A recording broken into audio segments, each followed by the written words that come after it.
So first chapter of paper 1 is angle and its measurement. Already you studied what is angle, how it forms, how to measure. Actually 10 पर्यंत जो angle होता तो अशा पद्धतीने आपण suppose when two rays are starting from the same initial point, point O, here point A, point B. So it is angle AOB. Again we can write simple angle O or angle BOA. अशा तिन्ही पद्धतीने आपण angle हा लिहू शकत होतो. आतापर्यंत होतं. फक्त याच्यामध्ये नवीन ॲड काय करण्यात आलाय, डायरेक्टेड अँगल. आता सिंपल अँगल नाही राहत, काय म्हणला, directed angle. Now what is directed angle? When there is initial point, initial position OA is rotate through the terminal position OB. हे असं रोटेशन घेईल या डायरेक्शनने अँटी क्लॉकवाईज. कुठल्या पोझिशनला जाईल? बी पोझिशनला. Suppose the initial position OA, म्हणजे आपण जर पेन्सिल म्हणजे हा अशा पद्धतीने या ठिकाणी असेल तो पॉईंट OA या असं असेल, आणि दुसरा जो रे आहे तो OB असा इथपर्यंत जाईल बाय अँटी क्लॉकवाईज डायरेक्शन. अशी पोझिशन चेंज होईल त्याची. So that is this is the directed angle AOB and notation is this one, directed angle AOB. आता एका पर्टिक्युलर डायरेक्शनमध्ये म्हणून त्याला नाव देण्यात आलं डायरेक्टेड अँगल. आता क्लॉकवाईज अँटी क्लॉकवाईज दोन्ही पद्धतीनं असेल. जर अँटी क्लॉकवाईज असेल तर पॉझिटिव्ह डायरेक्शन म्हणायचं आणि क्लॉकवाईज असेल तर निगेटिव्ह डायरेक्शन म्हणायचं. आणि हा जो फर्स्ट आर्म आहे याला म्हणतात इनिशियल आर्म आणि याला म्हटलं जातं टर्मिनल आर्म. फरक काय पडला? इथे आपण अँगल AOB असं लिहू शकत होतो, BOA असं लिहू शकतो किंवा अँगल O असं लिहू शकत होतो.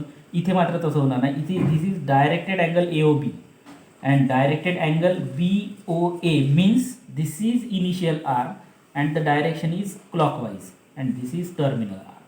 म्हणजे याला आपण असं म्हणू शकतो, this is B, this is O, this is A and the direction is like this. So this is angle directed angle, not simple angle BOA. हा एक फरक आहे अँगल आणि डायरेक्टेड अँगलमधला.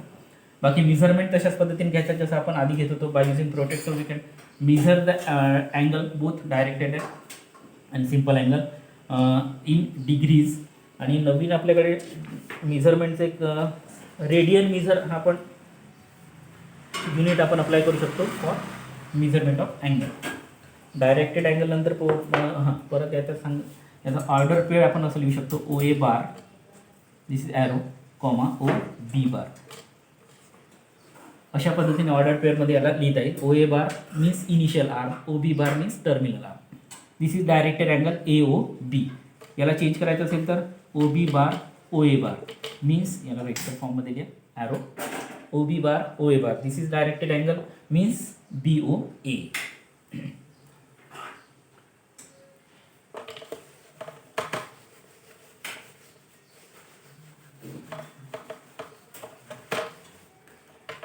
त्याच्यानंतर zero angle.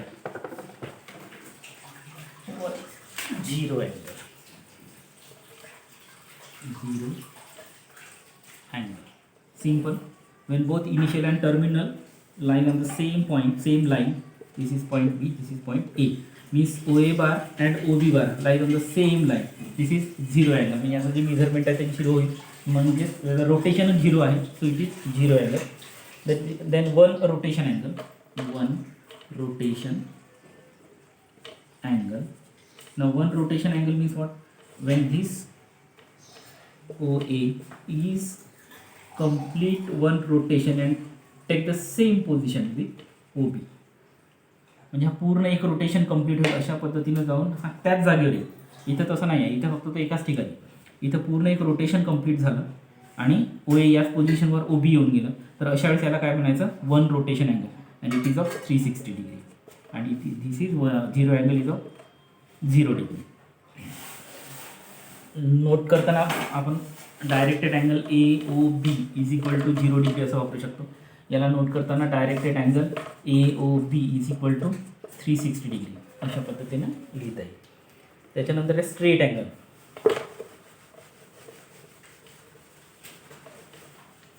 Now what is straight angle? Simple 180 degrees जो angle बनतो that is called straight angle. It becomes straight line. This is O initial or OA bar, initial R, OB bar, terminal R, and this angle is of 180 degree. It is called straight angle. Then right angle, you all know right angle, angle of 90 degree. Then angle in standard position. हा महत्वाचा आहे. Angle in standard position. आता angle in standard position म्हणजे काय?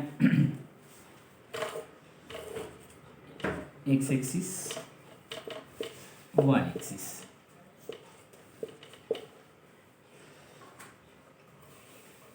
When vertex at origin O and initial arm along x-axis or positive direction of x-axis. This is positive and this is negative. So AOB अशा पद्धतीने एक angle तयार होईल. So this is standard position. What? Vertex at origin O, जो angle आहे middle point तो कुठं असायला पाहिजे? ओ ओरिजिन इथं असायला पाहिजे. त्याच्यानंतर जे एक्स एक्सिस ची जी पॉझिटिव्ह डायरेक्शन त्याच्यावर इनिशियल आर्म असेल, त्याच्यानंतर टर्मिनल हा कुठल्याही एखाद्या क्वाड्रंटमध्ये असला तरी चालतं, काही फरक पडत नाही. म्हणजे ओ हा इथे सी घेऊ आपण, इथे डी घेऊ आपण, म्हणजे angle A O C, angle A O D. इकडे जर कुठे घेतलं तर अँगल ए ओ एफ. हे सगळे जे अँगल्स आहेत, these all angles are in standard position. Condition is vertex is at origin and initial arm along positive x-axis. It is in standard position. Then angle in a quadrant. Angle in a quadrant means कुठल्या एखाद्या quadrant मध्ये जो angle द्या, that is simple angle in a quadrant. Quadrantal angle.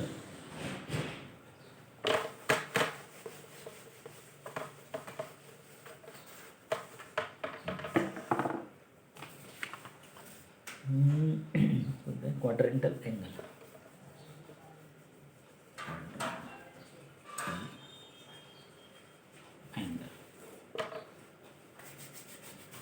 So what is quadrantal angle? A directed angle in standard position whose terminal ray lies along x-axis or y-axis is called a quadrantal angle.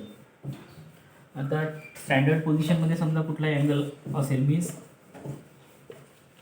Initial arm along x axis, त्याच्यानंतर जो terminal arm आहे त्या terminal arm along Y axis, along negative x axis, along negative Y axis any.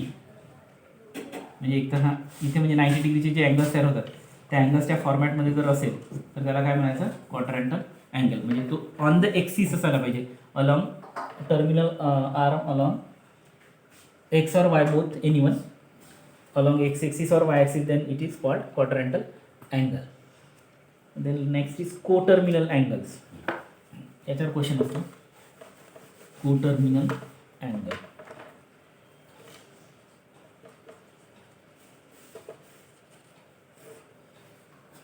Now what is coterminal angle?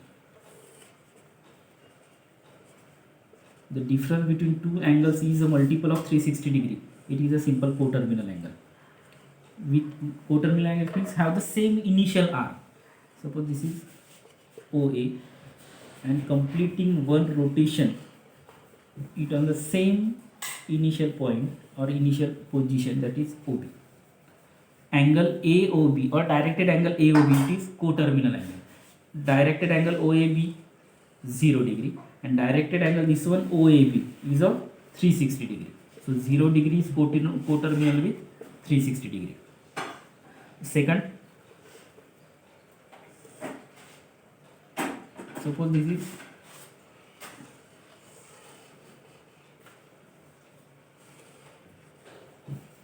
B.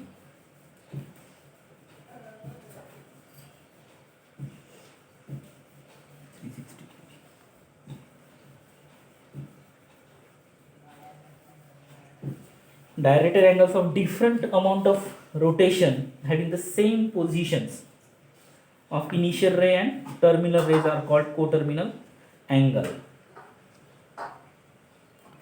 दूसरा जर 360 degree consider 33.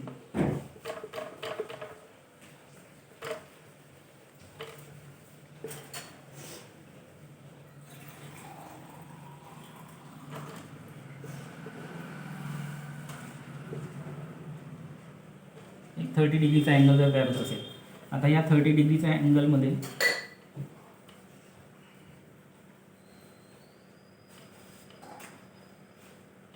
एक 30 डिग्रीचा angle तयार होतो इथून इथपर्यंत. त्याच्यानंतर इथून इथपर्यंत समजा हा अँगलचा जर विचार केला, angle A O B is of 30 degree आणि हा बी ओ ए असं जर आपण पकडलं तर हा होईल 33 म्हणजे 330.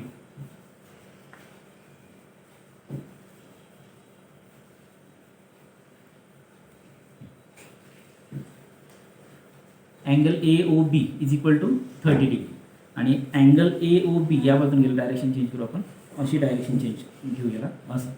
आता या ठिकाणी दोन्ही अँगलचे जे इनिशियल आणि टर्मिनल आर्म आहे ते सेम आहे. Angle A O B is equal to 30 degree, initial arm O A, terminal arm O A O B. दुसऱ्या ठिकाणी अँगल ए ओ बी या पद्धतीने अँटी म्हणजे clockwise direction is of -330 degree. इथे इनिशियल आर्म ओ ए असेल, terminal arm O B असेल. आता दोघांची डायरेक्शन मात्र मेजरमेंटची डिफरंट आहे. This is anticlockwise direction and this is clockwise direction. Anticlockwise direction असेल तर पॉझिटिव्ह लिहिता येईल आणि क्लॉकवाईज डायरेक्शन असेल तर निगेटिव्ह डायरेक्शन म्हणता येईल. So 30 degree and -330 degree both are co-terminal angle because of same initial arm and same terminal arm. Yeah. So all these angles are co-terminal angles. Then there is a measures of angle in two systems. एक आहे sexagesimal system that is degree measure आणि second आहे circular system that is radian measure. त्याच्यामध्ये काय relation वगैरे असतं ते पण बघू.